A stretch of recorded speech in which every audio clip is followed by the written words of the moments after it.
Wala nang maraming paligoy-ligoy pa, diretso sa punto na. Maiksi lang ang komentaryo, pero diretso sa punto. Maraming kuro-kuro, may tiwali, may totoo. Dito, sa puntong diretso tayo. Punto, diretso. Sa pagkakataranta ni Sara, galit na sa mga nangyayari sa kanya, nahuhubara na siya eh. Pati ngayon yung biyahe niya, kinancel niya, hindi niya tinuloy. O ngayon, ang sinisisi niya, kaya hindi niya tinuloy yung biyahe niya, si Claire Castro na naman. Si Claire Castro na naman, mga kabunyog, ang Malacanang na naman. Naglabas ng statement si Sara Duterte, lumitaw na naman yung pagkabrati nila. Lumitaw na naman yung pagkabrati nila ni Sara Duterte.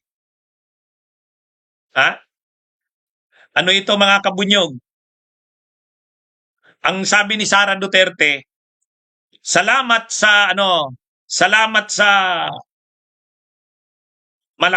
Malacanang daw.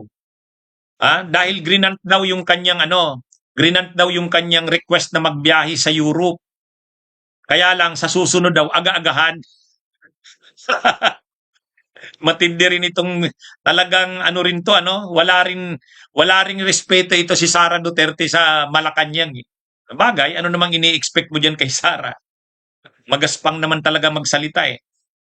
Ang sabi niya, mga kabunyog, salamat daw at nag-grant yung request niya na travels. Kaya lang sa susunod daw, ibigay daw ng maaga. Matindi. Ito ang ang nakasulat pa naman sa pinakataas, attention. Matindi, mga kabunyog. Ang statement ni Sara may nakalagay sa taas. Ito, attention, Office of the President. Ay, mga kabunyog, mga kabayan. Sabi ni thank you for the last minute issuance of the Travel Authority. I regret to inform you that the plans have since changed due to uncertainty as to whether I will be permitted to depart. You will be receiving a new request soon. Please ensure that the necessary documents be processed and issued promptly, allowing sufficient time for travel preparations rather than only a few hours before the intended departure. Additionally, ensuring the confidentiality and proper handling of sensitive documents would greatly contribute to maintaining effective security arrangements. God save the Philippines. Sara Zay Duterte. 23 April. Kahapon niya linabas itong statement niya. Ang tindi, ang nakasulat pa sa taas, attention, Office of the President. Parang mga kabunyog, natatawa ako dito sa statement ni Sara. Lumabas ang pagkabrati nila eh. Nag-meltdown. Nagwala na naman si Sara. Sabi niya, salamat. Salamat sa last minute na pag-grant ng aking request for travel clearance. Pero hindi na daw siya tutuloy. Hindi na daw siya tutuloy. Bakit hindi na daw siya tutuloy? Ay kasi daw, mga kabunyog, hindi naman daw sigurado kung makakaalis siya. Di wag na lang daw ituloy. Pero sa susunod daw, magre-request ulit siya. Dapat daw agahan na ang pag-grant ng kanyang request. At saka, dapat daw confidential, wag ilalabas yun. O ngayon, sinagot ni mga kabunyog. Sinagot ni Yussi Claire Castro. Sabi ni Yussi Claire Castro, hindi totoo na ang sabi niya ganito, ang sagot ni Yussi Claire Castro. Unang-una, kapag nagre-request daw si Sara Duterte ng Travel Authority, wala naman daw request na hindi naman nag-grant. Wala pa daw request si Sara na biyahe na hindi pinagbigyan.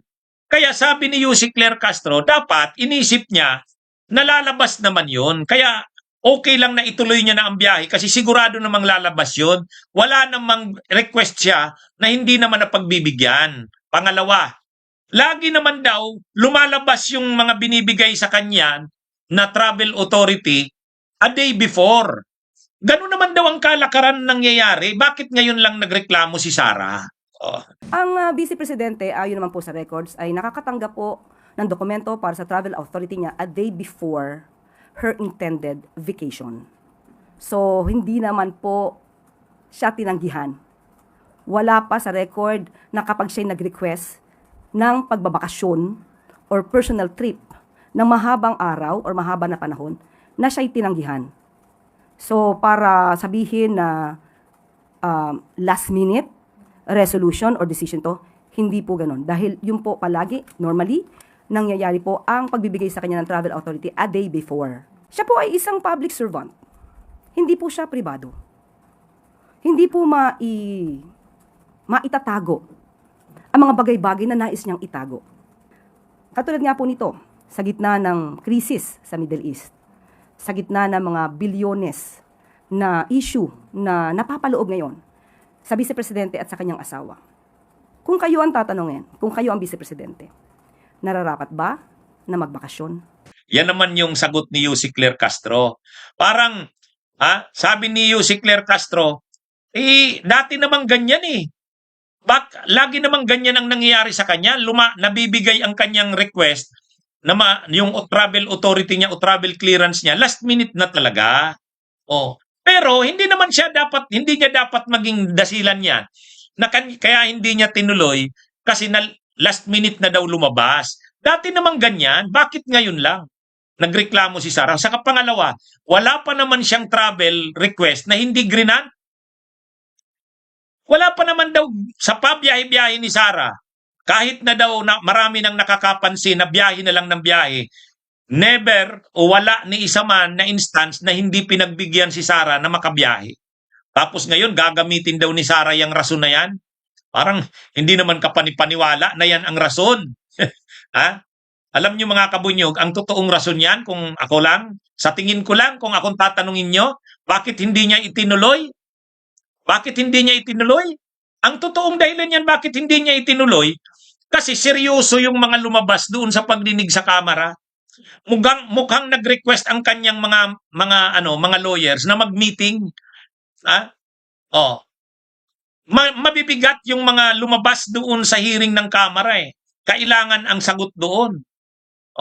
Parang sa mga abogado ni Sara, kailangang mag-usap-usap sila sa yung kliyente nila kasi seryoso yung mga lumabas.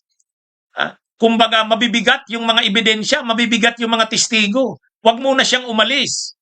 Kailangan munang mag-meeting at mag-usap. Yun ang sa tingin ko sa tingin ko lang, yun ang totoong dahilan. Palusot na lang ni Sara yung palusot na lang ni Sara yung hindi ako aalis kasi lumabas naman ang travel authority galing sa Malacanang, last minute na. Hindi yon. Ang mas totoong dahilan doon, seryoso yung mga lumabas na ebidensya laban sa kanya. Kailangan nilang paghandaan ang sagot. Ay kasi ang travel authority ni Sara, yung period ng travel, mula April 23 to May 15. Diba? Mula April 23 to May 15, mahaba. Ang haba ng biyahe niya.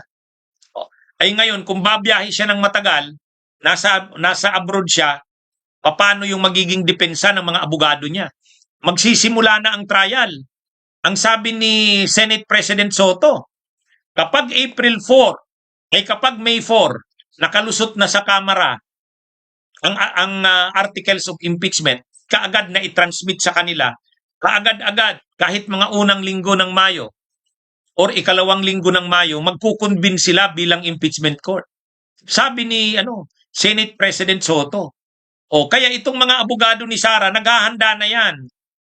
Ang problema, mabibigat yung mga lumabas doon. Hindi nila inaasahan na ganun katindi ang mga ebidensya laban kay Sara eh. Kaya nga taranta sila ngayon sa kaiisip ng depensa nila.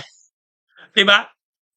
Kaya hindi na muna yan pinabiyahe si Sara. Sa tingin ko lang, yung mga sinasabi ni Sarang hindi muna siya babiyahe dahil daw late naman daw lumabas yung travel authority galing sa Office of the President. Palusot niya na lang yun.